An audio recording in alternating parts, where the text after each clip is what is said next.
नमस्कार। इस बार के लोकसभा चुनाव में एक बड़ा प्रश्न है। प्रश्न ये है कि चाहे आम आदमी पार्टी हो, लेफ्ट पार्टीज हो, कांग्रेस हो, पत्रकार रवीश कुमार हो या फिर पत्रकार ध्रुव राठी, हर एक की जबान पर एक ही नारा है, एक ही बात है कि इस बार अगर मोदी प्रधानमंत्री बना तो वो संविधान बदल लेगा। संविधान को बचाने के लिए इस बार मोदी को हटाओ, ये नारा तमाम विपक्षी पार्टियां भी, तमाम विरोधी दल भी और तमाम विरोधी पत्रकार भी एक स्वर में लगा रहे हैं। इसी के जवाब में पीएम मोदी ने 16 अप्रैल को एक बयान दिया था चुनावी सभा में। उन्होंने कहा कि आज अगर डॉक्टर अंबेडकर भी हो तो संविधान नहीं बदल सकते। और इसी क्रम में उन्होंने एक बात कही। उन्होंने कहा कि जो संविधान सभा में बनाने वाले लोग थे वो सुन ले, जो सनातनी का विरोध करने वाले लोग हैं वो सुन ले कि उसमें 80-90% से ज्यादा सनातनी थे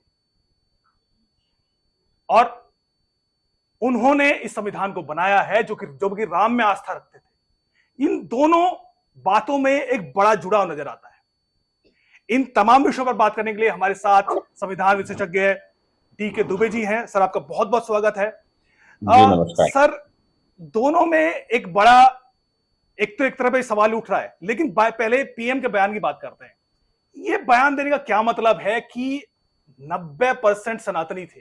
इसका क्या मीनिंग निकाला जाए कि जो बाकी 10 थे वो कौन थे? क्या उस पे ज्यादा ध्यान दिलाना चाहते थे? क्या मीनिंग निकाला जाए? दरअसल क्या है कि अपोजिशन के पास इस समय डेवलपमेंट का इशू है नहीं। अपोजिशन के पास आज की सरकार के अगेंस्ट में निकालने के लिए कुछ नहीं है। वो एक 10 साल पुराना रिकॉर्ड चलाते हैं, 20 लाख बताए थे। वो 10 साल पुराना रिकॉर्ड निकालते हैं कि वो एम्प्लॉयमेंट बताया था, जबकि ये सभी इशू लगभग एड्रेस हो चुके हैं। आपने देखा ईडी कैसे काम कर रही है, 10 लाख करोड़ रुपया जमा हो चुका है। आपने देखा कि किस प्रकार से एम्प्लॉयमेंट जनरेट हो रहा है, भारत इंडस्ट्री का हब बन रहा है, भारत में इन्वेस्टमेंट आ रहा है, भारत में यूनिकॉर्न बन रहे हैं, भारत में मुद्रा योजना चल रही है और भारत ने विकास की एक नई पहचान बनाई है पूरे विश्व में। तो खेलने के लिए कुछ है नहीं। आपको याद है 3 राज्यों का चुनाव था, तब उन्होंने वो जाति खेली, बिहार में जाति जनगणना टाइप की करवा दी, फिर जाति खेली, वो जाति से धराशायी हो गए। लोगों को पता लग गया कि ये जाति खेल रहे हैं, इनका कोई मतलब नहीं। अभी उन्होंने इस बार जो खेलने के लिए है वो नए खिलौने ढूंढ लिए हैं, क्योंकि जब भारतीय जनता पार्टी ने 400 पार का नारा दिया तो ये नारा सबको बर्दाश्त नहीं होगा। अब दिमाग में बात आई कि आखिर 400 पार क्यों मांग रहे हो, 272 क्यों नहीं मांग रहे? आप 272 मांगो, बढ़िया सरकार चलाओ, आप क्यों 400 पार मांग रहे? ये बात निश्चित रूप से अपोजिशन ने निकाला कि साहब ये संविधान बदलना चाहते हैं, संविधान में संशोधन करना चाहते हैं। अब संविधान में संशोधन करना और संविधान बदलना ये 2 अलग अलग बातें हैं। इसलिए पीएम को एड्रेस करना पड़ा, क्योंकि उन्होंने इशू बना दिया। ये पीएम का अपनी तरफ से कोई वक्तव्य नहीं है, ये तो बात ये है कि जो आपने प्रश्न उठाया उसका जवाब दे रहे हैं वो। तो उन्होंने कहा कि भाई संविधान सभा में तो 90% सनातनी थे, एक बात। दूसरी बात उन्होंने कहा संविधान तो अब बाबा साहब उतर आए तो वो भी खत्म नहीं कर सकते, और ये सब चुनाव ही लड़ रहे हैं संविधान बचाओ, और कह रहे हैं कि संविधान पहले से बचाओ और ऊपर से ये संविधान बदल देंगे। तो इन दोनों विषयों का बड़ा भारी कनेक्शन है।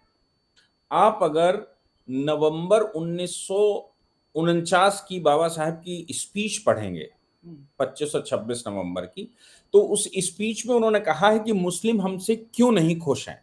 जो मुस्लिम सदस्य हैं और जो सोशलिस्ट हैं, जो कम्युनिस्ट हैं, वो आखिर हमसे खुश क्यों नहीं? इसका मतलब बिल्कुल साफ था कि संविधान सभा में जिस समय दर्शन हो रहा है या जिस समय बहस हो रही है, उस समय मुस्लिम सदस्य अपना अलग राग छेड़े थे, सोशलिस्ट और कम्युनिस्ट अपना अलग राग छेड़े थे। और बाबा साहब ने कहा कि ये हमसे खुश नहीं होंगे, ये मुझे मालूम है, और ये मुझे क्रिटिसाइज भी कर रहे हैं, ये भी मुझे मालूम है, क्योंकि हम इनको इनके अनुसार हमने संविधान नहीं बनने दिया। अब सवाल ये पैदा होता है कि जो मुस्लिम सदस्य हैं वो आखिर क्या बला क्या है? इसके लिए बैकफ्लैश में जाना पड़ता है। फिर हमको जाना पड़ता है 9 दिसंबर 1946 को। मैं कल एक टीवी चैनल पर बहस में था, तो मैंने कहा, बोले कि साहब संविधान बनाने वाले संविधान कैसे बिगाड़ रहे हैं, संविधान बनाने वाले मतलब कांग्रेस। तो मैंने आपको जवाब दिया कि देखो, संविधान कांग्रेस ने नहीं बनाया, ये गलतफहमी में मत रहिए।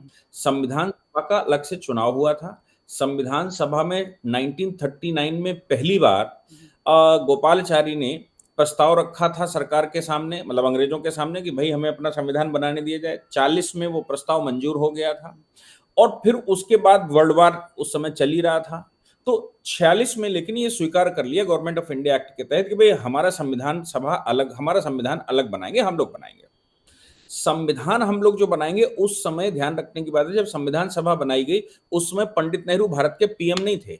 संविधान सभा की प्रक्रिया शुरू हुई 9 दिसंबर 1946 को, और पंडित नेहरू प्रधानमंत्री बने 15 अगस्त 1947 को।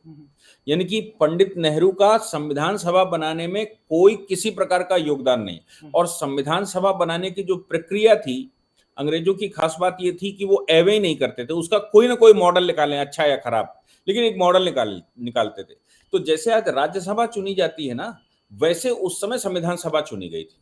यानी कि जितनी असेंबलियां हमारे पास थीं, उन असेंबलियों में चुनाव हुआ था और उन्होंने अपने रिप्रेजेंटेटिव भेजे थे। टोटल नंबर पूरे देश में, यूनाइटेड भारत में 389 था। 389 सदस्य हमें चाहिए थे। 389 का फर्दर बाइफर्गेशन हुआ 292, 292 तो हमें चाहिए प्रोविंसेस से, प्रोविंस मतलब ब्रिटिश इंडिया से, और बाकी के जो मेंबर चाहिए, उन मेंबर्स में हमने 4 मेंबर तो कमिश्नरी से लिए, और 93 मेंबर्स हमने प्रिंसली स्टेट से लिए। इस प्रकार नंबर हुआ 389। 389 मुस्लिम माइनॉरिटी का रिजर्वेशन, माइनॉरिटी की, और 80 सीटों पर माइनॉरिटी पर चुनाव लड़ा गया। आप सोचिए, कांग्रेस को उसमें सिर्फ 4 मिली, जबकि कांग्रेस उस समय माइनॉरिटी की उस समय भी बड़ी भारी हिमायती थी, क्योंकि खिलाफत आंदोलन तो छेड़े ही भारत में गांधी जी ने इसलिए था क्योंकि खलीफा को मानने से अंग्रेजों ने मना कर दिया। तो उन्होंने कहा, हमसे बड़ा खलीफा कहां, तुम्हारा क्या अरब अरब का कोई खलीफा हम नहीं मानते। तो भारत में खलीफा को स्वीकार करो, इसके लिए आंदोलन छेड़ा था कांग्रेस ने, कि मुसलमानों का सर्वोच्च खलीफा जो जो वहां बैठता है अरब में, उसको स्वीकार करो, उसको आपने रिजेक्ट कैसे कर दिया। बताओ क्या मतलब था भारत से उसका, कहां अरब है, कहां खलीफा बैठा है, किसका शासन था, क्या मतलब था। लेकिन यहां खिलाफत आंदोलन छेड़ दिया। तो कांग्रेस को बड़ी अच्छी लगती थे मुसलमान। भाई उस समय यूनाइटेड था, हम मान भी सकते थे, चलो ठीक है, आपका कोई बोह रहा होगा। लेकिन आप सोचो, 80 सदस्य जो रिजर्व थे, उनमें कांग्रेस ने चुनाव लड़वाया, अपने मुस्लिम सदस्य उतारे, लेकिन उनमें केवल 4 जीत पाए।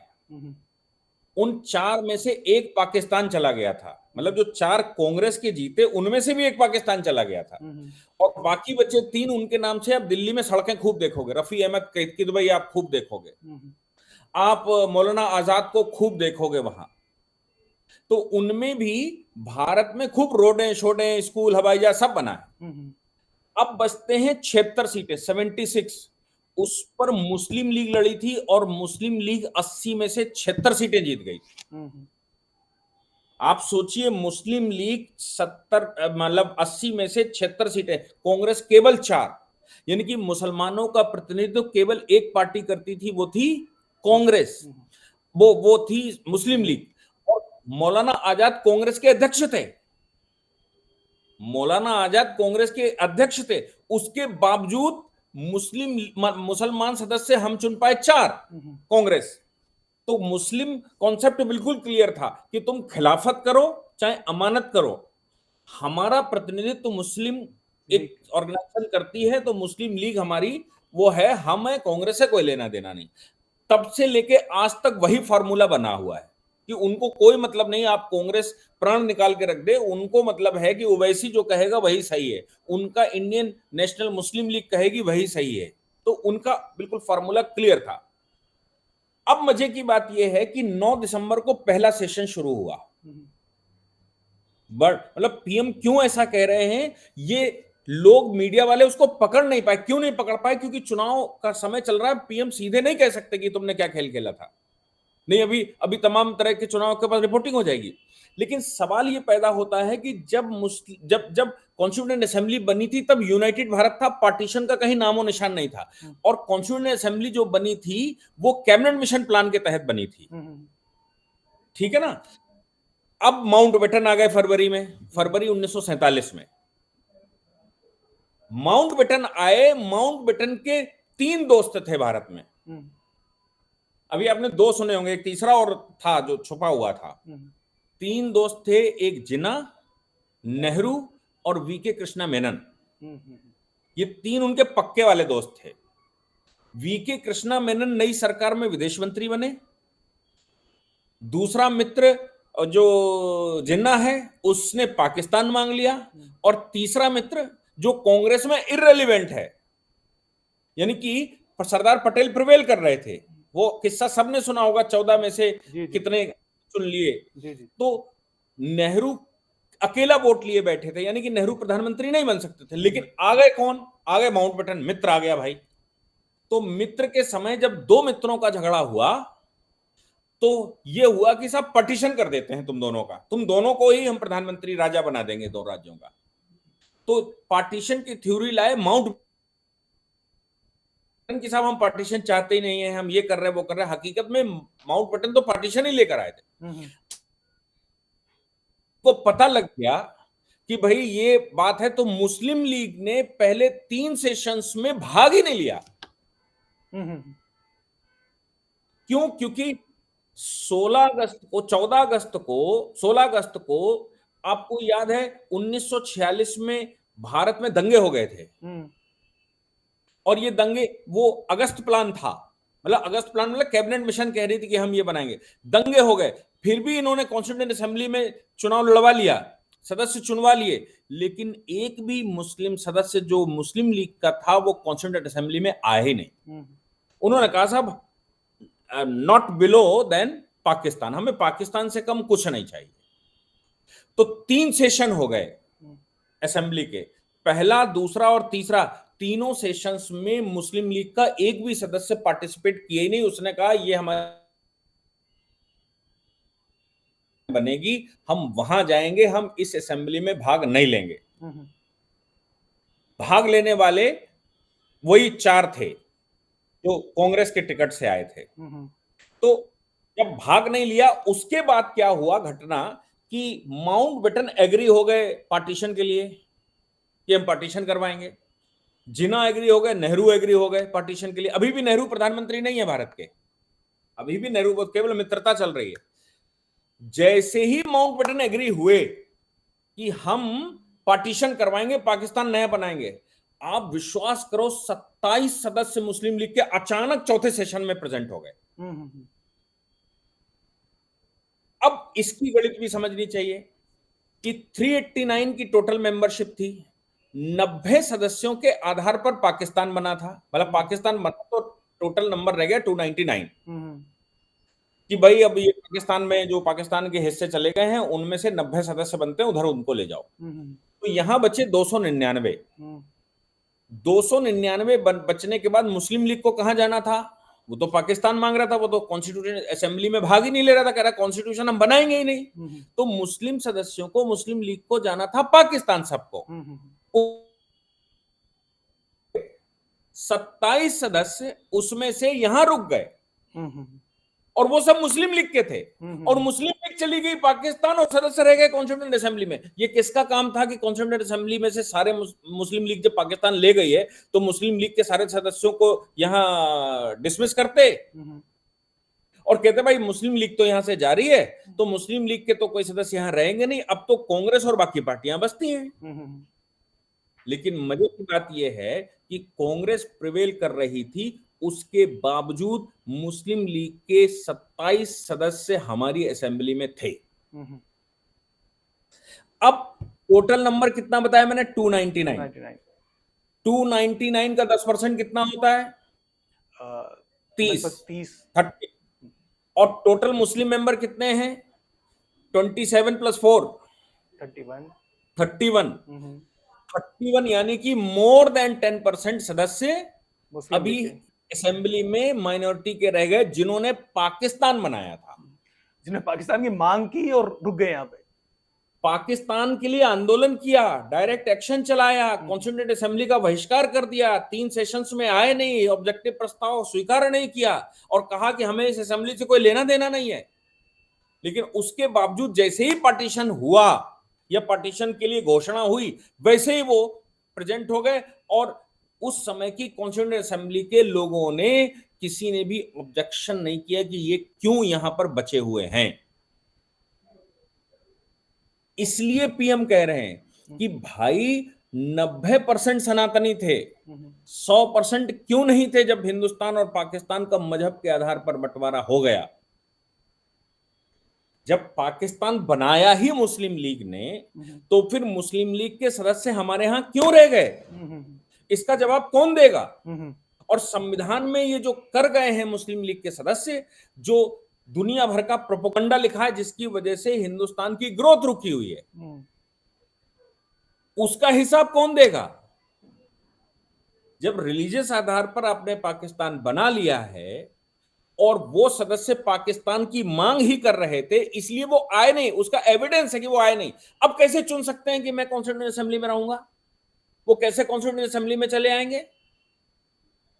तो उसका जवाब तो कांग्रेस देगी जो उस समय लीड कर रही थी कि भाई कॉन्स्टिट्यूएंट असेंबली में ये 27 रह कैसे गए जब पाकिस्तान बन गया। तो अब वो कहते हैं साहब हमने हिंदुस्तान चुना। अच्छा, मजे की एक और बात है कि इनमें से बहुतायत संख्या में सदस्य संविधान बनने के बाद पाकिस्तान चले गए। अपना काम खत्म होने के बाद। हाँ, मतलब वो रुके किस लिए थे? पाकिस्तान डिमांड कर रहे थे, पाकिस्तान की वजह से कॉन्स्टिट्यूएंट असेंबली में भाग नहीं लिया, पाकिस्तान के लिए डायरेक्ट एक्शन छेड़ा, पाकिस्तान के लिए लाखों लोगों को मारा और फिर घुसाए और फिर संविधान बन गया तो पाकिस्तान चले गए। जी वो खान अब्दुल गफ्फार खान, जिसको सीमांत गांधी कहा गया है, वो पाकिस्तान चले गए साहब, और वो कांग्रेस के टिकट से आए थे। कांग्रेस को कितना विश्वास था उनके लिए कि भाई ये, और बाद में भी कांग्रेस ने जो लिखवाया कानून में या जो इतिहास में, उसमें भी खान अब्दुल गफ्फार खान को मार साहब कह दिया कि ये तो सीमांत गांधी हैं, तो गांधी जी के डुप्लीकेट हैं, और गांधी जी के डुप्लीकेट चले गए पाकिस्तान। ZL लारी जो पाकिस्तान के बहुत विशेष सदस्य थे, वो यहां संविधान सभा में रहे और बाद में पाकिस्तान चले गए। अब मजे की बात यह आती है कि जो यहां रहे वो केरल वाले जो सदस्य थे, उन्होंने मुस्लिम लीग की जगह अब इंडियन यूनियन मुस्लिम लीग बना ली। मतलब ऐसा नहीं कि उन्होंने कहा हो कि हम कांग्रेस में शामिल हो जा रहे हैं, उन्होंने कहा हो कि अब हम भारतीय हो गए, उन्होंने कहा हो कि हम भाई अब हो गए, हम अपने घर वापसी कर रहे हैं, कुछ नहीं। और कांग्रेस उस समय देख रही थी, राहुल गांधी आज उनके साथ पार्टनरशिप कर रहे हैं, तो उस समय भी कांग्रेस यही कर रही थी और आज भी कांग्रेस वही कर रही है जिसके लिए पीएम और बाकी देशवासियों की चिंता है। ये प्रश्न नतीजा समझ में आता है कि 75 साल बाद जब भारत की सरकार 3 मुस्लिम देशों में पर्सिक्यूटेड माइनॉरिटीज को सिर्फ नागरिकता देना चाहती है, किसी की नागरिकता छीन नहीं रही, उस आधार पर पीएम मोदी को डिक्टेटर साबित करने का जो मादा है वो शायद इसी सोच पर आधारित है, जो काम 75 साल पहले संविधान सभा में करके गए कांग्रेस ने। जी जी जी मुझे ये बताइए, सीएए का मामला छेड़ा किसने? ये तो कांग्रेस ने छेड़ा ना यहां भी। तो जी। तब भी कांग्रेस वैसी थी।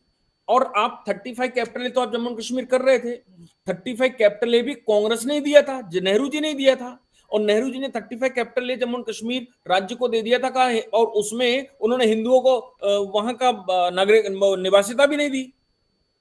मतलब आप तुष्टीकरण कर रहे हैं सन 1920 से, और अब आ गया 2024, 100 वर्ष तुष्टीकरण के हो चुके हैं।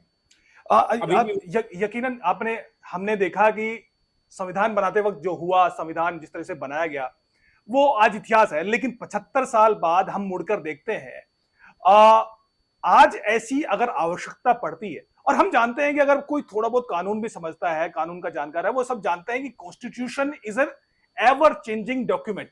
वो एक कोई स्थूल, कोई 1400 साल पुराना कोई हॉली बुक नहीं है, उसकी उसमें नुक्ता भी चेंज नहीं कर सकते। तो अगर संविधान में चेंज करने की बात है, अमेंडमेंट की बात है, तो वो इतना बड़ा क्या उसको ब्लास्फेमी की तरह क्यों माना जा रहा है कि हर कोई ये दबाने की कोशिश कर रहा है कि संविधान बदल देंगे। संविधान बदलना क्या इतना बड़ा गुनाह किसी डेमोक्रेसी में हो सकता है? क्योंकि संविधान बदलना तो नहीं कहेंगे, लेकिन अमेंडमेंट जो संशोधन हुए हैं वो 106 तो हो ही चुके हैं, यानी 106 बार तो संशोधन हो ही चुका है। तो इस बात को, इस आक्षेप को उस तरीके से दिखाना कि ये कोई होली बुक है, इसमें कोई चेंज नहीं हो सकता, जबकि खुद सुप्रीम कोर्ट भी कह चुकी है कि समय की और समाज की आवश्यकता और जरूरत के हिसाब से चेंजेस आ सकते हैं। इसको आप कैसे इंटरप्रेट करेंगे? देखिए, सुप्रीम कोर्ट की एक बड़ी बेंच 13 जजों की ये कह चुकी कि बेसिक स्ट्रक्चर को चेंज नहीं किया जा सकता। कॉन्स्टिट्यूएंट असेंबली जो कि लेजिस्लेटिव असेंबली में कन्वर्ट हुई, वो लेजिस्लेटिव नेक्सस नहीं कर सकती। लेजिस्लेटिव नेक्सस का मतलब होता है कि जो संविधान बनाने वालों की मूल भावना थी उस भावना को नहीं तोड़ सकती। और इस बात को देखने के लिए सुप्रीम कोर्ट बैठा है। वेरियस सब्जेक्ट सुप्रीम कोर्ट के पास जाते हैं तो समय समय पर वो डिक्लेयर करते हैं कि भाई ये बेसिक स्ट्रक्चर है कॉन्स्टिट्यूशन का, ये मूल अवधारणा है कॉन्स्टिट्यूशन की, इस पर आप प्रहार नहीं कर सकते। इसलिए ये तो पक्की बात है कि 400 छोड़ दीजिए, 543 भी लेकर अगर कोई आ जाएगा तो भी संविधान के बेसिक स्ट्रक्चर को चेंज नहीं कर सकता। वो सुप्रीम कोर्ट खत्म कर दे तो बात अलग है। जब तक अभी सुप्रीम कोर्ट बैठा है तब तक वो नहीं कर सकता। लेकिन ये चिंता उनकी इसलिए जायज है क्योंकि उनके शासनकाल में बड़े भारी भारी ब्लंडर हुए जी। अब 35 कैपिटल ए की बात हम करते हैं। 35 कैपिटल ए नेहरू जी ने रिकमेंड किया, राजेंद्र प्रसाद ने उनसे प्रश्न पूछा और कहा क्या संविधान में कोई आर्टिकल मैं जोड़ सकता हूं बिना असेंबली जाए? तो नेहरू जी ने उसका जवाब दिया और जवाब में कहा कि we will discuss it unofficially. और ये भी ऑफिशियल लेटर में कहा था, यानी कि ऑफिशियली कहा गया कि 35 कैपिटल ले जम्मू कश्मीर शेख अब्दुल्ला को दे दो। ऑफिशियली प्रश्न किया, ऑफिशियल रिप्लाई गया और उस रिप्लाई में कहा हम मिलकर बात करेंगे, ये अनऑफिशियली। उसके बाद क्या हुआ होगा, कैसे दबाव बना होगा, लेकिन उनके साइन हो गए। 35 कैपिटल ए कभी संसद गया ही नहीं। अब बताइए इससे बड़ा ब्लंडर कुछ हो सकता है? और उस समय काउंसिल ऑफ मिनिस्टर जो है वो केवल नेहरू होते थे। काउंसिल ऑफ मिनिस्टर का मतलब बाकी कुछ होते ही नहीं थे। तो इतना बड़ा ब्लंडर कि वहां हिंदुओं को निवासिता कैंसिल कर दी, महिलाओं के अधिकार खत्म कर दिए, स्वीपर्स के राइट खत्म कर दिए, स्वीपर्स को आवासीय घोषित कर दिया। आप सोचिए कि गुरखाओं को पैदल कर दिया, वेस्ट पाक रिफ्यूजीज को निवासिता नहीं दी और ये दिया आर्टिकल 35 कैपिटल ने। इससे बड़ा ब्लंडर आज तक कुछ हो सकता है? जब 370 चैलेंज सुप्रीम कोर्ट में हो रहा था और 35 कैपिटल ए आज के जो चीफ जस्टिस है इन्होंने निर्णय दिया, इनके सामने रखा गया 5 जजों की बेंच, तो सबने माथा पकड़ा होगा कि ये भी ब्लंडर हुए। और ये आया वहां कि क्या इस प्रकार के ब्लंडर हो सकते हैं कॉन्स्टिट्यूशन में कि वो पार्लियामेंट जाए ही नहीं। अभी तो पार्लियामेंट, मोदी जी पार्लियामेंट जाने की तब भी बात कर रहे हैं कि भाई पार्लियामेंट में 400 में दे दो। नेहरू जी तो बिना पार्लियामेंट के ही दे दिए। दूसरा, जब संविधान में आपने आर्टिकल 44 बनाकर रखा था कि यूनिफॉर्म सिविल कोड लागू करेंगे, तो आर्टिकल 44 होते हुए भी हिंदू कोड बिल कैसे पास हो गया भारत में? उस समय तो आर्टिकल 44 था। मैंडेट तो ये था कि आपको यूनिफॉर्म सिविल कोड लाना है, मैंडेट तो ये था कि आपको शरीयत खत्म करनी है। तो शरीयत को रिकॉग्नाइज करने के लिए आपने हिंदू कोड बिल भी बना दिया ताकि दोनों अलग अलग हो जाएं। आप शरीयत खत्म करते और लेकर आते, कहते यूनिफॉर्म सिविल कोड बनाना है क्योंकि आर्टिकल 44 कहता है। तो कॉन्स्टिट्यूशन कह रहा है नहीं ऐसा करना है, उसके बावजूद हुआ। शाहबानो का जजमेंट हुआ और राजीव गांधी ने शाहबानो के जजमेंट को पलट दिया। क्यों? क्योंकि भाई जो एक पार्टिकुलर कम्युनिटी है उसको अधिकार ज्यादा देने हैं। इस ब्लंडर पहला अधिकार उनका है भारत, क्योंकि 800 वर्षों तक उन्होंने शासन किया। सोचिए, इससे बड़े बड़े ब्लंडर हुए हैं कॉन्स्टिट्यूशन में। आप सोच सकते हैं कि नागरिकता, आर्टिकल 7 की नागरिकता केवल केंद्र दे सकता है, लेकिन जम्मू एंड कश्मीर में आर्टिकल 7 के एक प्रोविजन में परिवर्तन किया गया। और वो परिवर्तन इसलिए किया गया ताकि पाकिस्तान से अगर कोई हिंदुस्तान के जम्मू एंड कश्मीर में इन्फिल्ट्रेट कर जाए तो जम्मू एंड कश्मीर सरकार उसको रिकॉग्नाइज करके मान्यता दिलवा दे।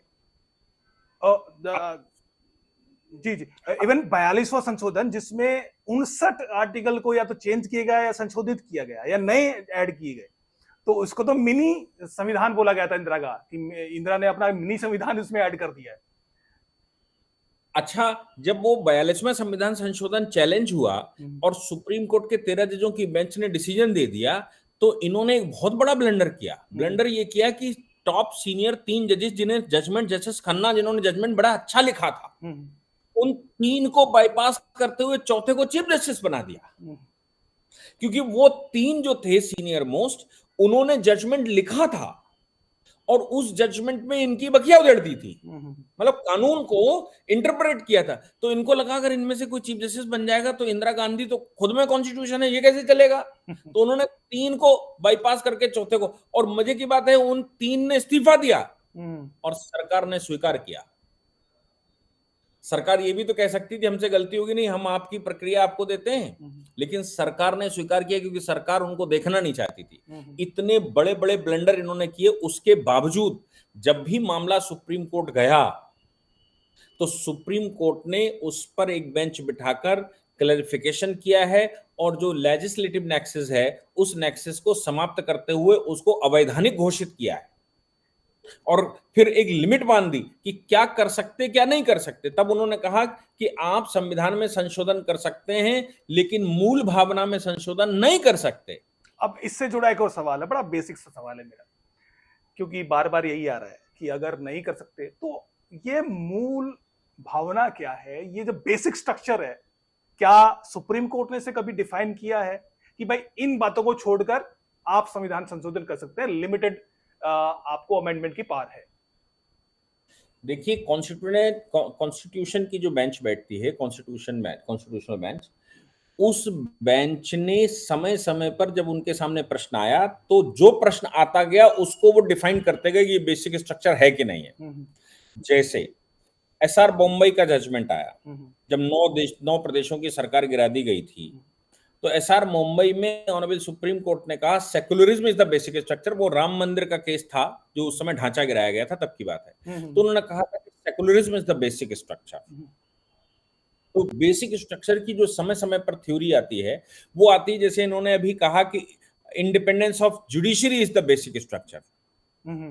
तो ये समय समय पर जो विषय कोर्ट के सामने आते हैं उन विषयों पर वो कहते हैं ये बेसिक स्ट्रक्चर है, इस पर आप परिवर्तन ही नहीं कर सकते, इसको आप छू ही नहीं सकते।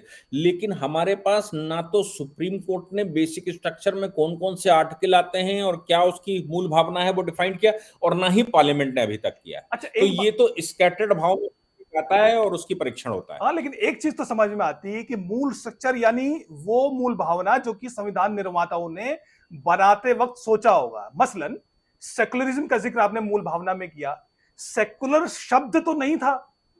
क्या डॉक्टर अंबेडकर ने, राजेंद्र प्रसाद या फिर जितने भी सदस्य थे, क्या उन्होंने नहीं सोचा होगा कि इसको सेकुलर बनाया जाए, और इसको 42वें संशोधन में सेकुलर शब्द को जोड़ा गया। तो ये तो मूल भावना के खिलाफ समझ में आता है, मतलब सीधी नजर से देखे तो। मतलब जब ऑब्जेक्टिव प्रिंसिपल आया था नेहरू जी का, उसके बाद सेकुलरिज्म के लिए एक अमेंडमेंट आई थी और वो प्रपोज की गई, तो डॉक्टर अंबेडकर ने उसका विरोध कर दिया था, सदस्यों ने उसका विरोध कर दिया था। ये जो वो डॉक्टर अंबेडकर कह रहे थे ना, मुस्लिम सदस्यों का यही समस्या है जो हम उनको दे नहीं पाए और हम दे नहीं सकते थे, उस बात को लेकर सवाल यहां पर यह था कि भाई हिंदू जो है वो तो ऑटोमेटिकली सेकुलर होता है, क्योंकि हिंदुओं में कई संप्रदाय, कई पूजा पाठ की पद्धतियां हैं, लेकिन उनके बीच में, हमारे बीच में कोई कन्फ्लिक्ट नहीं है। आप एक ही मंदिर में आप सोमवार को कोई देवता की पूजा करते हैं, मैं मंगल को करता हूं, शुक्रवार शनिवार हम सब उन्हीं की करते हैं, और जिस देवता को मैंने प्रसाद चढ़ाया उनको चढ़ाया, बाकी को भी खिलाते हैं। तो हमारे यहां संप्रदाय प्रिवेल नहीं करता, इसलिए हमसे बड़ा सेकुलर तो दुनिया में कोई हो ही नहीं सकता। Hindu word is secular, Hindu खुद में सेकुलर है, तो सेकुलर लिखने की आवश्यकता नहीं है, उसमें विरोध हो गया था। और मजे की बात तो यह थी कि सेकुलर क्यों लिखना जब पाकिस्तान निर्माण हो चुका है, जब हिंदू ही यहां रहेगा, हिंदू ही यहां बचा है, तो सेकुलर शब्द का इस्तेमाल करना क्यों। तो सेकुलर शब्द सिरे से खारिज कर दिया गया था, लेकिन तुष्टीकरण की नीति यहां तक पहुंची क्योंकि उस समय जो लोग रोके, आपको बताऊं कुछ तो मुस्लिम सदस्यों के जो स्टेटमेंट आए वो स्टेटमेंट ये कहते थे कि साहब आई विल एडजस्ट हियर, मैं यहां एडजस्ट कर लूंगा। हजरत मोहानी जैसे लोग ये कह रहे थे हमें कंसेशन मत दीजिए, हम एडजस्ट कर लेंगे। कांग्रेस कह रही थी तुम यहां रुको, तुम्हारे लिए बढ़िया थाल परोस कर हम देंगे, यहां बिस्तर विस्तर भी देंगे, यहां घर भी देंगे, यहां रुकिए भाई साहब, आप मेरे बड़े भाई हैं। तो वो उनको हेजिटेशन ये हो रहा था कि पाकिस्तान का निर्माण हो ही चुका है, हम कैसे रह सकते हैं, यहां विरोध हो सकता है। तो कह रहे थे हमें कोई कंसेशन नहीं चाहिए, हमें कोई फेवर नहीं चाहिए, हमें कोई रिजर्वेशन नहीं चाहिए, हम तो हिंदुस्तान से मोहब्बत करते हैं इसलिए हमको यहां रहने दीजिए। और उधर से तथास्तु हो रही थी। तो वो लगातार चूंकि कह ही रहे थे कि आप रहिए, वो कह रहे थे हमें कंसेशन इसलिए नहीं चाहिए क्योंकि कल को ये विवाद पड़ेगा। और अब इंदिरा गांधी वो कंसेशन दे रही है क्योंकि वो सबसे पहले तो ये जो कॉन्स्टिट्यूशन है जिसमें प्रिज्यूम्ड है कि ये हिंदुओं का देश है और ये पाकिस्तान के बाद अब सिर्फ यहां हिंदू रहेगा, उसको कैसे मिटिगेट करा जाए। और जो कंसेशन नहीं मांग रहे थे, जो कह रहे थे कि हमें रहने दिया जाए, उनको कैसे दर्जा दिया जाए, इसके लिए ये शब्द सेकुलरिज्म जोड़ा गया था। तो सेकुलरिज्म शब्द जोड़ दिया जबरदस्ती, नहीं होना चाहिए था क्योंकि हिंदू स्वयं में सेकुलर है। लेकिन यहां उनको हिंदुओं की सेकुलरिज्म से मतलब नहीं था, उनको सेकुलरिज्म से मतलब था अदर देन हिंदू से, कि अदर देन हिंदू जो है वो यहां कैसे प्रिवेल करेगा, इसके लिए किया था। जो कह रहा था हमें रहने दिया जाए, साहब हम ऐसे ही पड़े रहेंगे, उसको कैसे उठाकर सर पर बिठाया जाए, इसलिए किया गया था। अगर हम प्रस्तावना को मूल स्ट्रक्चर का हिस्सा माने तो चेंज तो किया, ये तो समझ में आता है। एक और शब्द सोशली जोड़ दिया था 2008 में जब फलीस नरिमन ने याचिका दायर की तो उन्होंने, सुप्रीम कोर्ट कहती है कि it's too academic, let's not get into it. तो वो इसमें पढ़ना ही नहीं चाहते, यानी इतना ही समझ में आता है कि जो बेसिक स्ट्रक्चर की भी जो इंटरप्रिटेशन है वो सुप्रीम कोर्ट अपनी सहूलियत के हिसाब से, कन्वीनियंस के हिसाब से तोड़ती मरोड़ती नजर आती है। क्या कहना सही होगा या मैं ज्यादा बोल रहा हूँ?